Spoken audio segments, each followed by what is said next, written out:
VK news, राष्ट्र के नाम।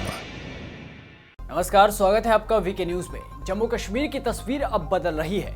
कभी बम और गोलियों की तड़तड़ाहट से गूंजने वाली घाटी में अब शंख और घंटों की आवाज सुनाई देगी। मंत्रोच्चारण होगा, आरती होगी, श्रद्धालुओं का तांता लगेगा। मंदिर का निर्माण एलओसी के पास हो रहा है। दरअसल तंगदार सेक्टर में नियंत्रण रेखा के पास एलओसी पर स्थित टेटवाल गांव में गुरुवार को एक शिलान्यास समारोह आयोजित किया गया, जहां शारदा स्थानन की भूमि पर हाल ही में पुनः दावा किया गया और एक शारदा मंदिर और शारदा केंद्र की आधारशिला रखी गई। ये उसी घाटी की तस्वीरें हैं जहां से कभी कश्मीरी पंडितों को भगाया गया था। उसी घाटी में मंदिर का निर्माण हो रहा है। शारदा यात्रा समिति ने सुबह भूमि पूजन किया। बता दें कि कश्मीरी पंडित खुद को मां शारदा का वंशज मानते हैं और किसी भी शुभ कार्य को शुरू करने से पहले श्री गणेश के बजाय शारदा का आवाहन करते हैं और शारदा पीठ उनके लिए काशी के समान है। यहाँ 1948 तक एक प्राचीन धर्मशाला हुआ करती थी।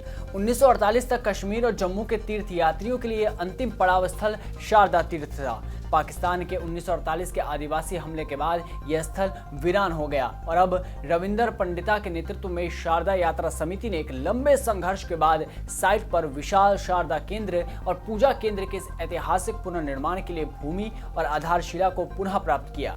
आपको बता दें कि शारदा पीठ एलओसी के पार नीलम नदी के किनारे शारदा गांव में एक परित्यक्त मंदिर है। यह शिक्षा का एक प्रमुख केंद्र हुआ करता था और इसे दक्षिण एशिया के 18 अत्यधिक सम्मानित मंदिरों में से एक माना जाता है। कश्मीरी पंडित लंबे समय से पाकिस्तान सरकार के साथ शारदा पीठ यात्रा को फिर से खोलने की मांग कर रहे हैं। जैसे करतारपुर कॉरिडोर बनाया गया, वैसे ही कश्मीर पंडित भी पाक में नीलम घाटी और उत्तरी कश्मीर में टीटवाल के बीच एक कॉरिडोर खोलने की मांग कर रहे थे। सेंट्रल वक्फ बोर्ड के चेयरपर्सन डॉक्टर दर्शन अंद्रामी ने कहा कि शारदा पीठ सदियों से कश्मीर की पहचान थी, क्योंकि ये पूरे दक्षिण एशिया में सीखने, शोध और आध्यात्मिकता में प्रमुखता का स्थान था। डॉक्टर अंद्रामी ने कहा कि 1948 तक श्रीनगर से शारदा यात्रा इस स्थान से होकर गुजरती थी और एक बहुत ही महत्वपूर्ण पड़ाव था। 7 दशकों से अधिक समय के बाद हम ऐतिहासिक महत्व के इस स्थान को भावी पीढ़ी के लिए जीवंत बना रहे हैं और यहाँ एक विशाल शारदा केंद्र और पूजा स्थल की नींव रखी गई है। हम भाग्यशाली हैं कि इतिहास को फिर से लिखने का यह अवसर मिल रहा है। एलओसी के पास इस मंदिर के निर्माण की तस्वीर देख कईयों को मिर्च तो लग सकती है, पर यह तस्वीर बता रही है कि घाटी अब बदल रही है।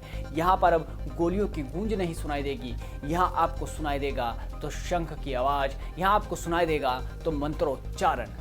इस रिपोर्ट बस इतना ही। देश और दुनिया की तमाम बड़ी खबरों से जुड़े रहने के लिए बने रहिए वीके न्यूज के साथ। नमस्कार। ये है ड्रीम मीडिया नेटवर्क और आप देख रहे हैं देश का पहला 24/7 डिजिटल न्यूज